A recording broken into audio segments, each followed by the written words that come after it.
and truly underway. And of course, that doesn't stop the big clubs from doing some transfer business. African football journalist zOHnUfr is with Nigel, myself, and Simon. What did you make of this, Osasu? You'll be across it. Ivory Coast and Leipzig winger Yan Diomande.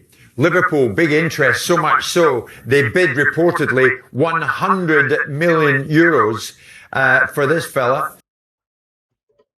Salve, salve galera, bem-vindos ao canal. E hoje iremos trazer aqui mais um react do programa de esporte, Talk Sport, comentando sobre a possível chegada de Diomande no Liverpool. Mas antes, galera, peço que vocês inscrevam-se no canal e deixem o like para nos ajudar. Então, sem enrolação, vamos assistir o vídeo aqui.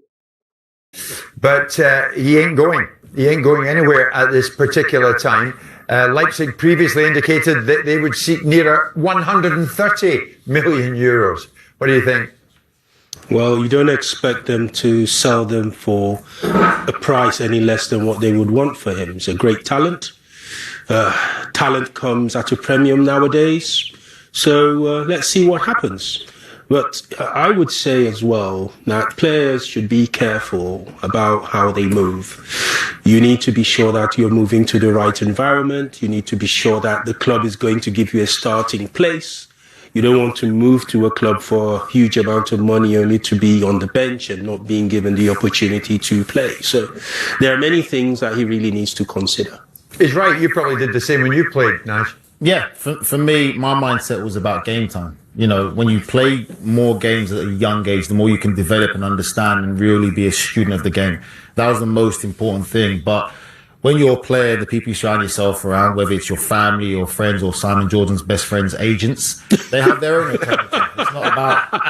It's not about the player. It's about what they want. And you know, sometimes it can be more about them than actually looking at the right thing for the player. And for another example, it's like Ryan at Bournemouth right now.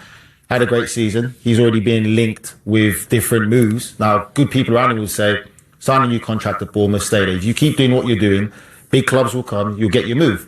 But the problem is, it's people around him now will be like, oh, you got to move here, you got to go there. And they're thinking about themselves more so than the development of the player. You go to a big club, you don't play, you don't continue to develop, then all of a sudden you become forgotten because there's another kid coming along the pipeline. Sure. Did you used to laugh up your sleeve, Simon, when acquiring a player at Palace, did you have an agent or the player himself say, look, we want guarantees that he's going to play? Well, if you're going to spend £130 million on a player, I think there's a good chance you're going to be suggesting he's going to be a frontline player. No one's going to give you a guarantee, but most of us were going to say, whether it's owners or managers, listen, we're spending this kind of money on you, then we expect you to be a frontline player. But notwithstanding that, if you don't perform, you're not going to get any guarantees. But again, I go back to the point. Yeah, I mean, it's great insight to suggest that players tell you what they want to do. But if you're spending £130 million on a player, whichever club you are, then you're buying him to be a mainstay. Of course, in Liverpool's situation, you've got other players like Isak in the mix. That's down to the player's ambition. Every player, Nigel will attest to this, will believe that they're the best thing. And they believe that they'll be in a starting lineup and they'll believe in themselves. And if they don't, what kind of player are you buying in the first place? It's true, isn't it, Osasu?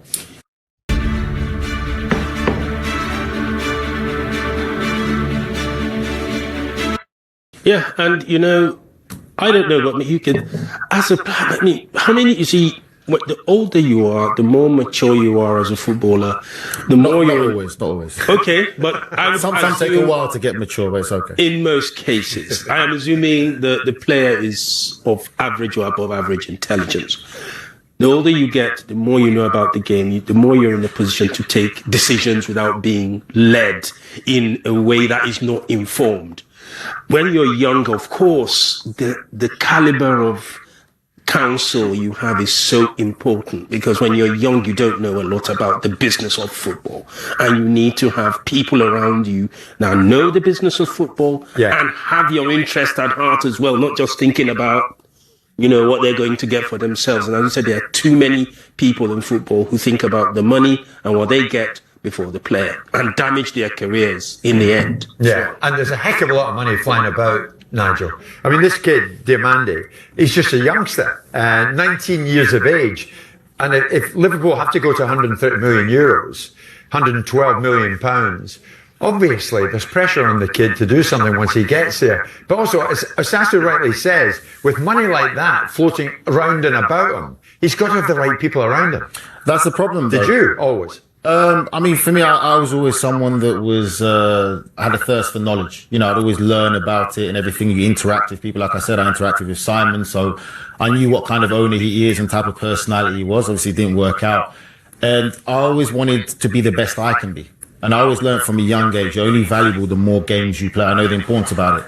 I've had friends who've had their kids go into football, and you try and give them advice and tell them about the journey. It's not always great to be at one of the big clubs. You know, take your youngster, go in, put him into one of the League One, League Two clubs, let him work hard, let him understand the rough and toughness of the game, and that would suit him better than just being another number at a big club, because a big club will just continue to churn out players and understand the value of playing first team football as quickly as you can, because then your value raises.